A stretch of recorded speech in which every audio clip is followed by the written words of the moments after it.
Salut à tous, je vous souhaite la bienvenue dans cette nouvelle vidéo dans laquelle aujourd'hui j'ai le plaisir d'être en compagnie de Claire. Salut Claire. Salut Julien. Donc Claire, je suis ravi de t'avoir aujourd'hui avec nous Plaisir et merci partagé. d'être sur la chaîne. Vous Avec allez voir, plaisir. elle a une spécificité très intéressante puisqu'on va parler d'un sujet qui est un peu moins sexy que d'habitude. On va parler notamment des impayés, de recouvrement et de litiges, mais c'est important d'aborder ce sujet et c'est vrai que c'est ton domaine. Avec les solutions qui vont bien. Exactement. Donc écoutez, je vous propose juste de rester avec nous et on voit ça tout de suite dans cette vidéo.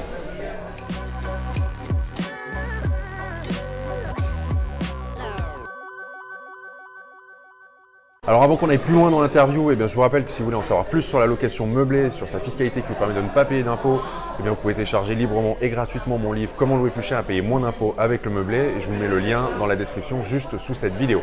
Donc Claire, est-ce que tu peux commencer par te présenter, voilà, dire quel âge tu as, ce que tu fais Oui, et que les lecteurs te connaissent un peu mieux. Bien sûr, donc je m'appelle Claire, j'ai un blog qui s'appelle recouvremantfacile.com. Pour me présenter en 2 mots, j'ai 29 ans.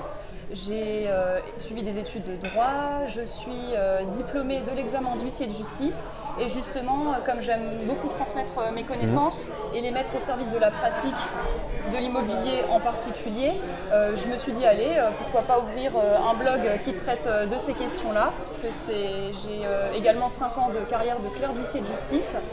C'est super intéressant ça. J'espère pouvoir en tout cas apporter de la valeur aux gens qui nous écoutent. Tout à fait. C'est vrai que c'est pour ça que je suis content que tu sois là aujourd'hui et que je trouve ça très intéressant.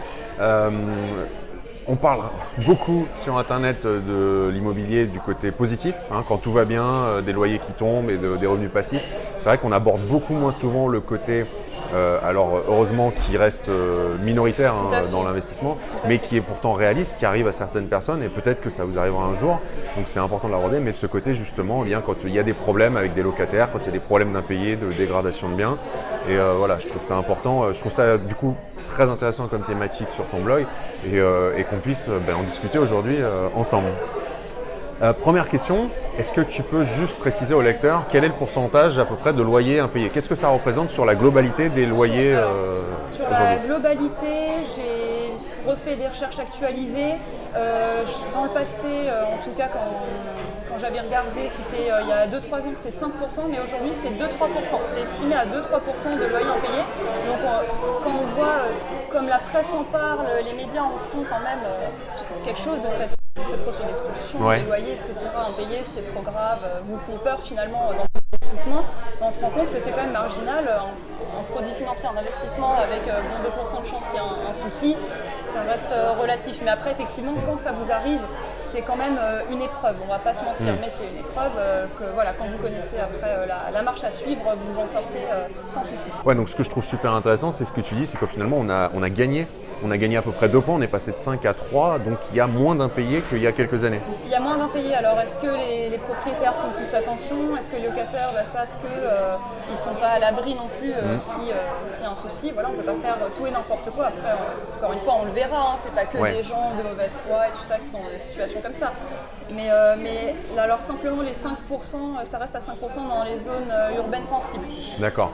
Bon, c'est pas étonnant. Et puis quelque chose d'autre sur ce sujet, c'est que on remarque aussi que les impayés baissent au bout de 7-8 ans. Donc je parle d'une exploitation classique, bail meublé classique ou location nue.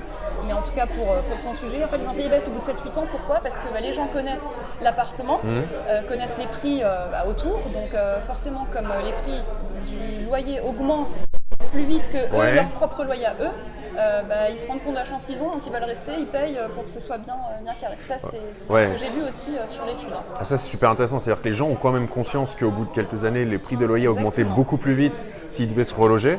Donc ils se disent que si ils font un impayé et qu'ils se retrouvent expulsés un jour de l'appartement, ça va leur coûter finalement beaucoup plus cher. Exactement, donc c'est quand même un mécanisme de fidélisation, si on peut dire ça comme ça. Je n'y avais pas pensé avant que tu me poses la question pour préparer notre entretien, mais je trouve que c'est vraiment intéressant à savoir. Et puis là, tu m'apprends un truc que je ne savais pas non plus. Vous voyez, c'est toujours bon à savoir.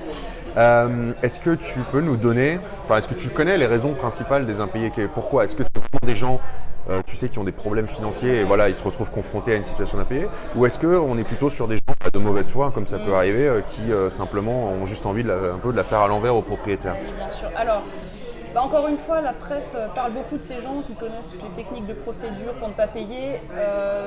De mon expérience de clerc d'huissier de justice, donc j'avais en face de moi et les propriétaires et les locataires qui ne payaient pas, c'est quand même majoritairement des gens qui ont eu un accident de la vie. D'accord. Donc ça va être soit vraiment un accident, une maladie, ça peut être un licenciement, parce que c'est sûr que le CDI, même le CDI c'est très bien, mais en tout cas ça ne vous protège pas après d'une baisse de revenus si votre entreprise vous licencie. Ça peut être aussi une séparation. Donc c'est vrai que forcément quand on se sépare, notre pouvoir d'achat baisse. Donc difficile si on ne change pas d'appartement de pouvoir payer l'intégralité du loyer. Donc, des gens qui se séparent, t'en as un des deux qui part et l'autre qui se retrouve à devoir assumer tout seul la charge de l'appartement. Exactement. Après, dans une majorité des cas, il ne faut pas oublier que c'est quand même une situation dans laquelle les locataires se sentent un petit peu honteux parce qu'ils ne peuvent quand même pas pourvoir à leur besoin primaire de se loger. Donc bien sûr, en tant que propriétaire, vous avez les soucis, mais voilà, peut-être un tout petit peu preuve d'empathie et dites-vous aussi que la personne en face de vous elle est dans une situation un petit peu délicate. Et puis rien que de comprendre ça, je pense que ça peut régler pas mal de choses, même en dehors du droit, un peu de bon sens, de psychologie. Ouais, donc en fait ce que tu dis c'est que majoritairement, en fait la mauvaise foi est très minime et que c'est plutôt des vrais problèmes de la vie, alors passagers ou plus ou moins longs, mais que finalement il faut en tant que propriétaire bailleur, si ça nous arrive, essayer de chercher à comprendre un peu Voilà, où est-ce que ça coince et puis du coup quand ces situations-là arrivent, les gens se retrouvent quand même assez seuls aussi. En réalité c'est vrai que tu te dis ok je peux plus payer mon loyer, je vais déménager, je cherche à me reloger, mais j'ai personne. Enfin, moi ça m'a assez frappé cette solitude chez les personnes qui sont dans des situations, elles ne savent même pas en parler ou demander de l'aide à, je sais pas, à leurs parents, à les gens de leur famille pour payer le complément du loyer qui n'arrive pas à sortir. C'est fou cette honte et cette solitude. D'accord. Tu as peut-être un cercle vicieux en plus qui s'installe tu commences à rentrer dans la honte, la solitude et du coup tu payes pas une fois et puis tu vas encore en parler. On se cache derrière les délais parce que du coup tout le monde sait que on peut pas être sorti du jour au lendemain. Donc on se dit j'ai encore au moins 2 mois, au moins 3 mois, mais c'est plus on est dans une situation qu'autre chose. Donc, d'accord. Donc ça c'est vrai. Mais en tout cas les marginaux, les habitués des procédures, j'en ai vu aussi. Pourtant j'ai pas énormément d'expérience, entre guillemets 5 ans. Enfin, c'est beaucoup mais c'est pas beaucoup. En étant dans une même étude, j'ai déjà vu 2 fois la même personne être expulsée avec 2 propriétaires différents. Donc on a compris. J'ai une agence qui gère un de mes immeubles qui m'a dit aussi, une locataire, elle disait on l'a déjà eu une première fois, elle a lâché tant d'impayés, puis on l'a retrouvé sur un autre. Et effectivement, il y a des gens comme ça qui reviennent régulièrement, mais je pense que tu as raison, c'est peut-être pas la majorité non plus. Tout à fait. Donc à temporiser, ces marginaux-là. Et donc, du coup, qu'est-ce que tu donnerais comme conseil aux propriétaires à qui ça arrive, un impayé? Tu vois, je sais pas, on est le 15 du mois, j'ai pas eu mon loyer ce mois-ci, qu'est-ce qu'on fait? Alors, de toute façon, c'est ce que je dis un petit peu dans mon blog, c'est-à-dire que le droit c'est très bien, mais la psychologie et le bon sens, encore une fois, je l'ai déjà dit dans cette interview, ça passe avant tout. Donc, voir qu'est-ce qui pourrait débloquer la situation, essayer de parler avec la personne si elle n'est pas encore trop fermée sur elle-même, comme je vous le disais avant, voir ce qui la bloque, est-ce que c'est parce qu'elle ne trouve pas un autre logement, est-ce que c'est parce qu'elle a personne pour l'aider à déménager, est-ce que c'est vraiment quelqu'un qui s'en fiche et là, dans ce cas-là, il ne faudra pas trop tarder à agir. Donc toujours faire, je sais pas, un petit message, un SMS de relance peut-être, si vous avez l'habitude de communiquer par SMS, peut-être téléphoner ou vous rendre sur place, encore une fois en étant, en partant du principe que c'est rien de grave, c'est peut-être juste un simple retard, ça va être résorbé dans les 3 jours, faut pas se fâcher. Oui, c'est possible. Je pense en tout cas avec le locataire, ça ne peut qu'empirer la situation. Donc vous faites un SMS de relance, vous voyez s'il répond, s'il ne répond pas, appel. Si vous n'avez pas de nouvelles au bout d'une bonne semaine, posez-vous quand même des questions, essayez d'aller voir sur place, peut-être voir avec même les voisins. Est-ce que vous avez vu mon locataire récemment, sans faire non plus du harcèlement bien sûr, mais on peut se poser la question, est-ce qu'il est toujours là par exemple? Parce que moi ça m'était déjà arrivé qu'un propriétaire me dise ah oui mais là il paye plus et tous ses loyers, etc. Et puis nous quand on est allé sur place, il était parti depuis 3 semaines. D'accord, et sans prévenir. Donc c'est savoir aussi, en fait ça c'est très important pour la suite, ce que je viens de vous dire, parce que ça vous permettra de récupérer un peu plus vite votre logement que si vous passez par une procédure d'expulsion classique. Donc vraiment faire un état des lieux de la situation. Après si vraiment il est dans les lieux, votre locataire, il compte pas bouger, il paye pas, là donc on passe à la phase vraiment du droit, à la phase judiciaire on va dire. Donc ça, c'est la procédure d'expulsion. Voilà, Okay. en fait, c'est tout début de la procédure d'expulsion. Ouais. Donc en fait, c'est ce qui s'appelle dans le jargon, quand vous allez voir un huissier de justice, la procédure de résiliation de bail. Donc vous allez chez l'huissier de justice avec votre bail. En principe, dans un bail, vous avez ce qui s'appelle une clause résolutoire. Ouais. C'est un petit paragraphe qui commence par à défaut de paiement d'un ou plusieurs loyers et charges, le bail sera résilié de plein droit après, etc. Vous lui fournissez également un décompte des loyers et charges du mois par mois, Ouais. avec un petit mandat, donc une lettre écrite en demandant à l'huissier de justice, voilà, pouvez-vous résilier le bail de monsieur. Et donc l'huissier va faire un commandement de payer visant la clause résolutoire du bail, donc sous cette appellation un petit peu Qui fait peur et qu'on ne sauvage, comprend pas là. c'est simplement qu'en fait l'huissier de justice va dire à votre locataire, voilà, aujourd'hui vous devez tant. Vous avez 2 mois pour régler, sachant que là je parle bien sûr en bail d'habitation, loi de 89, Ouais. donc, la loi Le bail classique des classique, baux quoi, d'habitation. ouais, ouais. Voilà. Donc ça c'est la première chose. Donc votre locataire il aura 2 mois pour se mettre à jour, sachant qu'il doit vous payer tout ce qui est sur le décompte, Ouais. c'est-à-dire les frais d'huissier de justice, les loyers, les charges. Donc s'il règle dans les 2 mois directement à vous, pas l'huissier de justice mais à vous, Ok. le bail ne sera pas résilié. En fait, ça le remet à jour. Ça le remet à jour finalement. Ah, mais du coup, il peut très bien recommencer. Il peut recommencer. D'accord. Alors, si jamais il recommence, vous refaites commandement de payer visant la clause résolutoire du bail chez l'huissier de justice. Et si il repaye de nouveau dans la foulée ou pas d'ailleurs, dans tous les cas, vous pouvez aller quand même au tribunal d'instance. D'accord.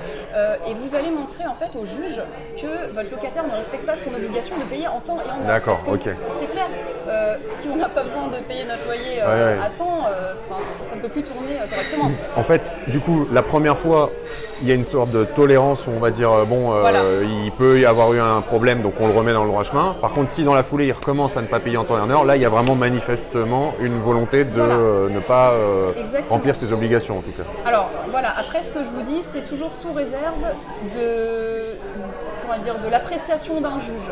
Parce que vous présentez le dossier, il y a des juges, c'est des humains, donc après, bien sûr, ils sont indépendants et objectifs, mais ils vont quand même trancher d'un côté ou de l'autre. Donc il y a un juge, vous allez présenter le dossier, il va dire « Ah, il n'y a eu que 2 ans payés, bon, puis entre-temps il s'est mis à jour, c'est pas grave, on ne résilie pas le bail. » D'accord. Donc ça, c'est possible. Mais il y a d'autres juges qui disent attendez, peut-être que le propriétaire derrière, il a un prêt, ça le met en difficulté et le bail sera résilié. Donc, Ouais. voilà. Après, l'avantage du commandement, justement, en faisant cette procédure-là, c'est que le juge n'a pas le choix que de constater la résiliation Ouais. du bail si dans ces 2 mois-là, il n'y a pas l'impayé qui est régularisé. D'accord. Donc, résiliation du bail, le juge constate la résiliation Voilà, du bail. Qu'est-ce qui exactement. se passe après? Et ensuite, le juge va rendre sa décision, donc, c'est-à-dire ordonner l'expulsion, condamner votre locataire à payer les loyers qu'il n'a pas payés depuis X mois, mais également à payer les loyers, ça s'appellera indemnité d'occupation puisqu'il n'y a plus de bail, donc à payer tout ce qui est du loyer et charges jusqu'à l'expulsion D'accord. ou à son départ effectif. À partir du moment où Voilà. il y a l'expulsion prononcée, Oui. s'il part pas, enfin jusqu'à ce qu'il quitte pour de bon les lieux, Exactement. de façon réelle, Exactement. il doit quand même se Voilà. loyer cette indemnité. Voilà, mais après il D'accord. faut le demander au juge parce que moi j'ai aussi déjà eu le cas de propriétaires qui voulaient le faire eux-mêmes. Alors Ouais. après c'est très bien de vouloir aller dans les tribunaux tout seul se défendre, mais pour en tout cas ce problème-là, si vous le rencontrez, je vous conseille quand même d'aller voir un huissier de justice Ouais. ou un avocat. Ça reste un petit peu technique, au moins pour vous rédiger l'assignation.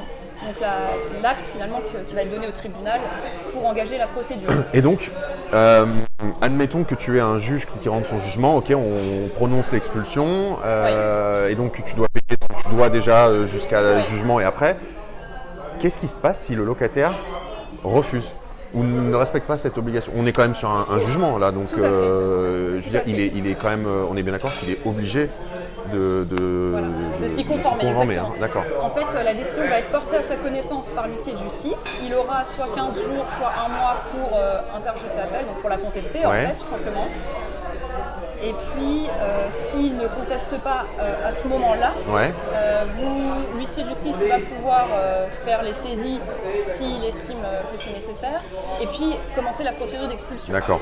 Après, si c'est une personne qui est dans une situation fragile, je viens de perdre mon emploi, etc., l'huissier aura beau faire des saisies, il n'y a pas d'argent sur le compte, il n'y a pas d'argent Ouais. sur le compte, je veux dire. Si la personne est voilà. insolvable, C'est ça. Après, attention, vous avez une décision de justice, elle est valable 10 ans. En principe, il y a des petites nuances, mais on va dire 10 ans en principe. Donc même si aujourd'hui vous n'avez pas votre argent tout de suite, vous allez pouvoir dans 2 ans, dans 5 ans, dans 8 ans, même dans 10 ans, éventuellement faire des recherches par un huissier de justice qui pourra localiser un compte, finalement un élément de solvabilité. D'accord, il pourra faire la saisie, il a 10 ans pour faire la saisie, pour récupérer votre dû en fait. D'accord, par rapport à ça. Exactement, voire plus. Donc en tous les cas, à partir de ce moment-là, une fois que vous avez obtenu la décision de justice, c'est vraiment l'huissier de justice qui pilote la procédure. Je peux rentrer dans les détails, mais je pense que finalement, ce que vous voulez savoir, c'est combien de temps ça peut durer, combien ça coûte, etc. C'est-à-dire, tu commences à saisir l'huissier, ok, on va dire que la procédure d'expulsion suit son cours, l'expulsion est prononcée. Et après, tu me disais effectivement, c'est le huissier qui va piloter le truc et qui va se charger d'aller jusqu'à expulser effectivement la personne des lieux. Exactement. Alors comment ça se passe ça concrètement ? Merci, parce que en gros, si tu me corriges si je me trompe, mais la personne, soit elle quitte les lieux d'elle-même si l'expulsion est prononcée. Imagine que la personne refuse de quitter les lieux. Qu'est-ce qui se passe ? Quels sont les recours possibles ? Ça, c'est le cas le plus terrible. Surtout qu'en France, il y a quand même des enquêtes sociales qui sont faites. Selon les villes, soit une assistante sociale va essayer d'aller rencontrer les personnes. J'ai déjà vu aussi dans une autre ville où j'avais travaillé, le commissariat convoque les personnes pour essayer de voir avec eux quel est le souci, etc. Leur proposer des solutions de relogement dans le parc locatif bailleur social. Voilà, donc vraiment pour qu'on en arrive à l'expulsion, je peux vous dire qu'il y a ou un gros souci ou vraiment de la mauvaise foi, parce que vraiment les gens qui étaient peut-être de bonne foi quand ils payaient plus se voiler la face pendant 1 an et demi, 2 ans ou plus, dans de rares cas, c'est qu'il y a un souci. Donc du coup, comment ça se passe ? Une expulsion ne peut être faite qu'en dehors de la trêve hivernale, donc c'est-à-dire qu'à partir du 31 octobre, c'est le dernier jour où une expulsion peut avoir lieu, il y en a plus du 1er novembre jusqu'au 31 mars. Et c'est toujours fait avec la police ou la gendarmerie, la force publique. Et puis, après, les personnes, selon les villes, c'est toujours pareil. Après, chaque ville fait avec les moyens qu'ils ont, sont prises en charge ou essayent d'être logées. Après, il y en a qui ne veulent pas du tout, qui ne font appel à personne. Après, ça, finalement, c'est plus vraiment votre problème. Oui, non, c'est ça. Voilà. C'est-à-dire qu'on peut comprendre, il y a un aspect humain qui est très important. Mais il y a un moment où on reste des propriétaires bailleurs et vous avez votre prêt, vous avez vos impositions. Pas non plus responsable de la vie des gens et de la vie des autres.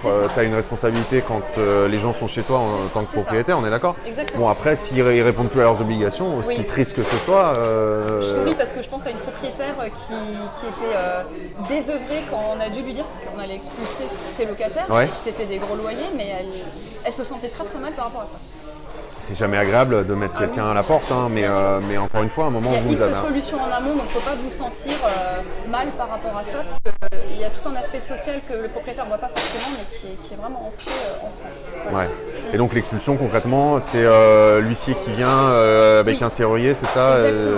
Exactement, avec un serrurier, éventuellement des déménageurs, si jamais il y a des biens dans les lieux, soit les déménageurs les emmènent à un endroit, style lieu de stockage, si vous avez par exemple un garage, tout descendre dans le garage, ou alors le propriétaire peut aussi décider de laisser les biens sur place.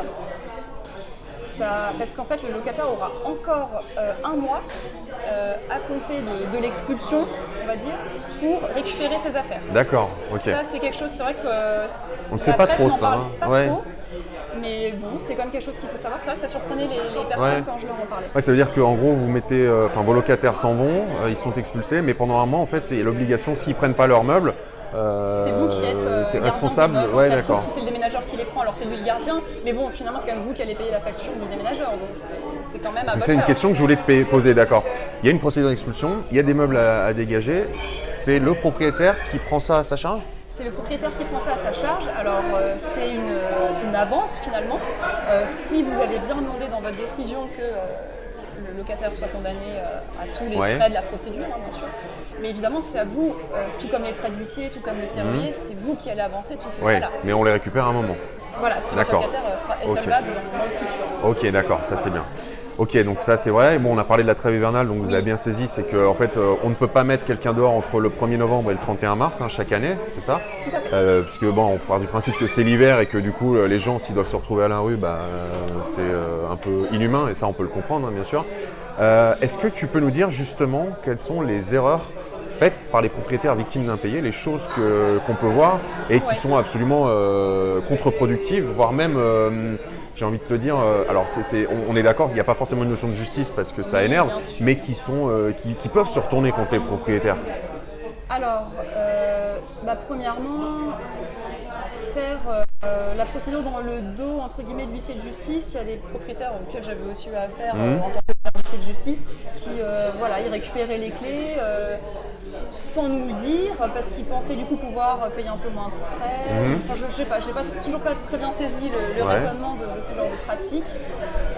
Mais bon, sauf que nous derrière, quand on arrive sur place, par exemple pour ouvrir la porte avec serrurier police et que finalement on trouve quelqu'un d'autre dedans qui nous explique un nouveau bail, il y a quelque chose qui n'est pas très clair. Donc surtout, il faut bien comprendre que le huissier de justice c'est votre partenaire en fait. Donc à vous d'aller sur place, voir un peu la température, sonder les voisins, regarder si peut-être entre temps la personne est partie ou pas.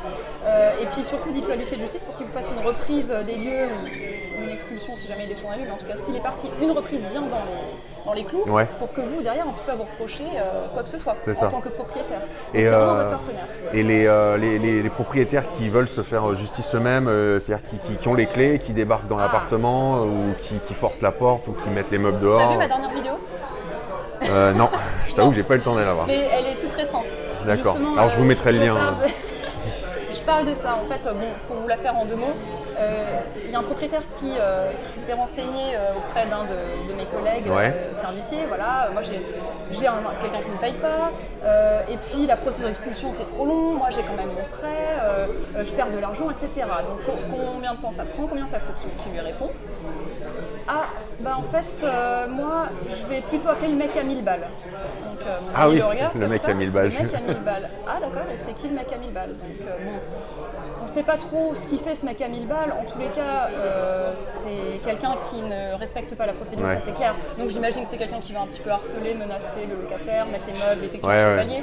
En tant que propriétaire, attention, vous n'avez pas le droit de garder de double de la clé. Je sais que tout le monde, quasiment tout le monde le fait, mais sachez que c'est interdit.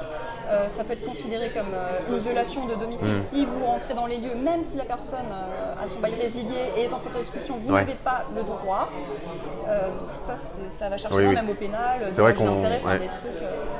En tout cas, si jamais vous avez le double de clés, en tout cas, ne faites pas l'erreur de rentrer chez vos locataires, quoi. Ça c'est clair. Et puis si en plus vous tombez sur une personne de mauvaise foi qui connaît toutes les ficelles, il ne va pas hésiter, vous qui êtes en plus solvable aux yeux du locataire, voire peut-être des juges, à demander votre condamnation. C'est sûr. Bref, surtout pas.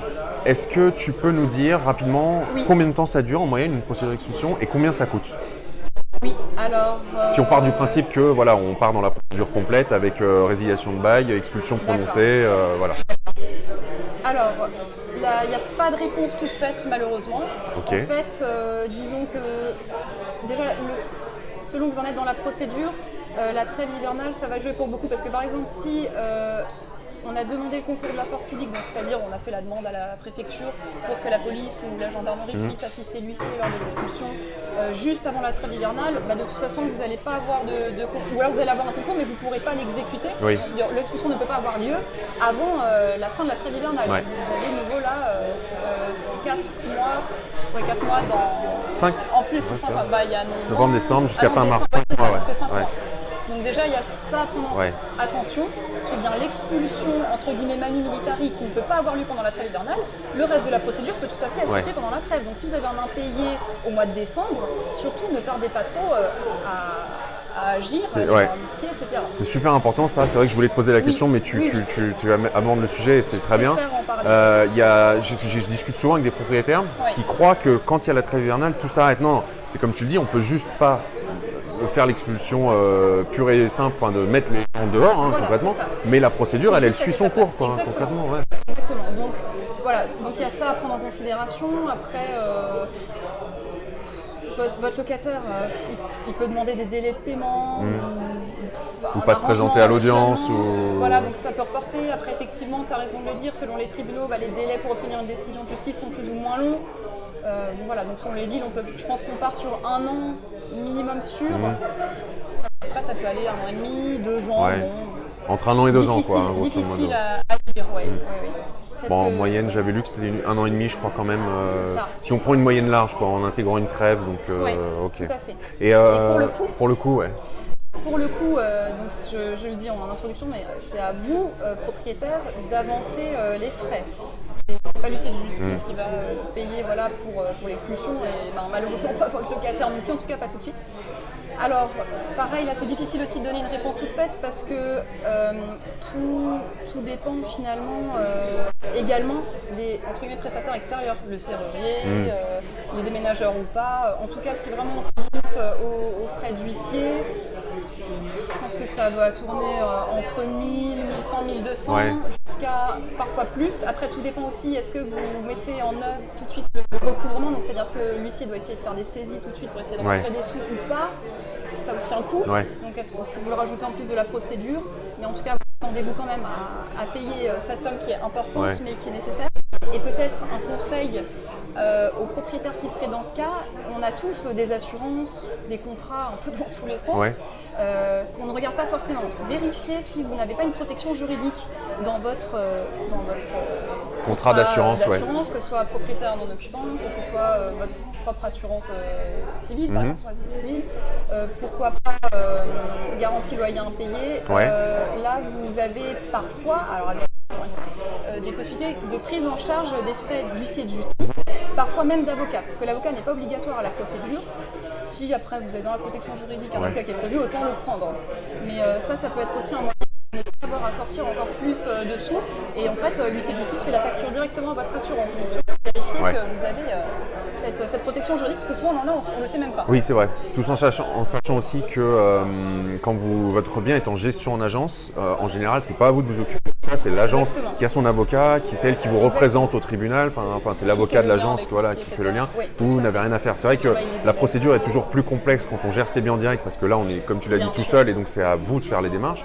Moi, c'est d'ailleurs pour ça que mes biens loués à l'année sont en agence, et je sais que s'il y a un souci comme ça qui doit se présenter, c'est l'agence qui fait le boulot, qui fait le lien, et on va pas se mentir, c'est quand même assez confortable aussi, ça évite pas mal de tracas. Enfin, voilà. Non, c'est vrai. C'est quelque chose de négatif, c'est un sujet un peu pessimiste et négatif qu'on aborde, mais moi je pense que justement il faut maîtriser ce sujet-là pour ne pas avoir peur et puis pouvoir gérer au mieux la situation si elle vous arrive. C'est vrai que c'est bien de savoir les tenants et aboutissants, parce qu'on s'en fait une montagne, on imagine plein de choses, c'est bien de savoir ce qu'on a le droit de faire et ce qu'on n'a pas le droit de faire. C'est bien de voir aussi que finalement, comme tu l'as dit en introduction, c'est que 3%, donc il y a quand même 97% des loyers qui sont payés en temps et en heure et pour lesquels ça se passe très bien, quoi. Et dans les 3% impayés, j'avais vu que ça concernait majoritairement les locations nues, que les locations meublées, même à l'année, étaient quand même beaucoup moins impactées. Je crois que c'est 1% des impayés en fait, donc c'est que dalle, quoi. Ok. Est-ce que tu aurais des conseils à donner aux propriétaires, futurs propriétaires, pour éviter ce genre de problème? Écoutez, à part, il y a le bon sens, la psychologie, comme je disais, voilà. Après, c'est aussi difficile finalement ce sujet de la relation locataire-propriétaire. Il faut avoir des bonnes relations, mais pas être trop proche non plus pour que le respect reste là. Ça, c'est sûr. Pas tomber dans le côté trop ami, parce que sinon, ils pourraient peut-être en jouer et payer en retard. C'est ça, exactement. Après, j'avais noté aussi qu'il ne faut pas hésiter à aller voir un huissier de justice ou un avocat, ou si vous êtes un petit peu limite au niveau des moyens, justement parce que vous avez un impayé, vous pouvez aller au centre d'accès au droit. Il y en a dans tous les tribunaux de grande instance, c'est les CDAD, pour prendre un conseil ou une consultation juridique. C'est pas, alors le CDAD c'est gratuit, mais chez l'huissier de justice, chez l'avocat, je ne peux pas parler pour tous les huissiers ou tous les avocats, mais parfois vous passez un coup de fil, vous faites part de votre problème, ils peuvent vous répondre gratuitement. Alors ils ne passeront pas une heure à parler de votre cas, mais en au moins 10-15 minutes, vous pouvez peut-être prendre la température. Ok, ça c'est bien, c'est important de le savoir, parce que je m'apprends encore un truc. Essayer de décrocher le téléphone, c'est vrai que c'est des professions qu'on pense qu'elles sont compartimentées, on essaie de les éviter le plus possible, je comprends. Mais voilà, si vous avez un souci, vous pouvez voir. Après, au pire, ils vous disent « Ah non, renseignez pas, faut prendre rendez-vous, ou alors ça coûte tant et tant l'heure. » Bon, tant pis, essayez de voir si quelqu'un d'autre peut vous renseigner. Il y a plusieurs huissiers de justice par ville, des avocats. Sinon, cette protection juridique. Après, dès que vous avez un souci, même un premier impayé, vous pensez que ça va un petit peu se dégrader, prévenir aussi votre assurance, même si ça se règle après, mais qu'au moins elle le sache et qu'elle vous mette peut-être un avocat aussi à disposition. Oui, tout à fait. C'est vrai que c'est important. Renseignez-vous, hein, comme tu l'as dit, il y a sûrement dans un de vos contrats des choses qui sont prévues, on n'en a même pas conscience, parfois même on les paye en double ou en triple, alors autant en profiter, c'est clair. Moi je rajoutais un truc qui est moins comment dire, juridique. Oui, moins juridique, mais plus du bon sens. J'en parle souvent, mais j'ai remarqué, en discutant avec pas mal de propriétaires, que il y a beaucoup moins d'impayés si vous respectez votre locataire, dans le sens où vous lui louez quelque chose qui est tout à fait décent, quelque chose d'agréable, quelque chose que vous occuperiez vous-même. Et c'est vrai que je fais régulièrement des visites de biens pour acheter et je vois des biens qui sont loués. Quand je vois l'état dans lequel sont les appartements, je me dis mais comment des gens peuvent décemment louer ça? Je ne parle pas des gens, des locataires, tu vois, mais je parle vraiment des propriétaires. Comment ils peuvent mettre ce genre de choses à disposition sur le marché de la location? Parce que c'est vraiment limite insalubre et moi souvent le commentaire que j'ai c'est mais on s'en fiche, c'est pour la location, mais je le répète systématiquement, non on s'en fiche pas parce que vos locataires sont pas des pompes à fric, non, ce sont des gens qui payent pour un service. Alors oui, ils vous payent, vous gagnez de l'argent, mais la contrepartie c'est d'offrir un service et de qualité, un logement qui soit un minimum décent et dans lequel ils se sentent bien. Et croyez-moi, un logement qui est de bonne qualité, alors il y aura toujours des exceptions, on est d'accord, mais les locataires seront beaucoup plus respectueux. Déjà, vous attirez des locataires de meilleure qualité et ils seront beaucoup plus respectueux des lieux et de vous payer en temps et en heure qu'un logement qui est indécent, quoi. Les fois où j'ai été avec mon employeur huissier de justice en expulsion, j'ai pu constater ce que tu dis. C'est vrai que parfois on se dit appartement. Ouais. Bah ouais, tu comprends quoi. On veut dire de plus, voilà. C'est ça. Il y a un moment, parce que la relation elle est déséquilibrée, je veux dire un propriétaire qui met en location ce type de bien, il y a un déséquilibre entre le prix demandé et l'offre qui est en face, quoi. À un moment, c'est une relation gagnant-gagnant, hein. Là c'est déséquilibré dans le sens où il y a un gagnant et il y a clairement un perdant. Donc, ça ne peut pas tenir, c'est pas possible, c'est impossible. Exactement. Ok, bah écoute Claire, merci. Avec plaisir. J'espère que ça vous a plu et surtout que ça vous aura appris énormément de choses sur les possibilités qui s'offrent à vous en cas d'impayé, en cas de litige avec vos locataires et surtout voir qu'il faut réagir vite. Ce que je vais faire, c'est que je vais vous mettre le lien vers le blog de Claire donc, qui s'appelle Recouvrement Facile. Je vais vous mettre le lien sous la vidéo, comme ça vous pourrez aller voir. Donc, elle traite énormément d'immobilier, mais pas que. Je crois que tu as d'autres sujets aussi. Tout à fait. Voilà, mais toujours avec un aspect juridique. Et très franchement, moi je vais souvent voir ton blog et les conseils qu'elle donne sont assez précieux parce que c'est un des rares sites, il faut le dire, hein, où on trouve l'info véritablement adaptée aux situations d'aujourd'hui en tant que propriétaire. Donc encore une fois, je vous mets le lien sous la vidéo. N'hésitez pas non plus à partager avec nous si vous avez eu des mauvaises expériences ou même des expériences qui se sont bien finies mais d'expulsion de locataires, d'impayés, de choses. Les astuces que vous avez pu mettre en œuvre et puis ce que vous avez constaté, c'est toujours intéressant de partager l'expérience. Exactement. Si vous voulez être informé en temps réel de la publication de toutes les prochaines vidéos, vous cliquez sur le bouton s'abonner qui est affiché à l'écran. Et quant à moi, je vous dis merci de nous avoir regardés et à bientôt pour une prochaine. Salut!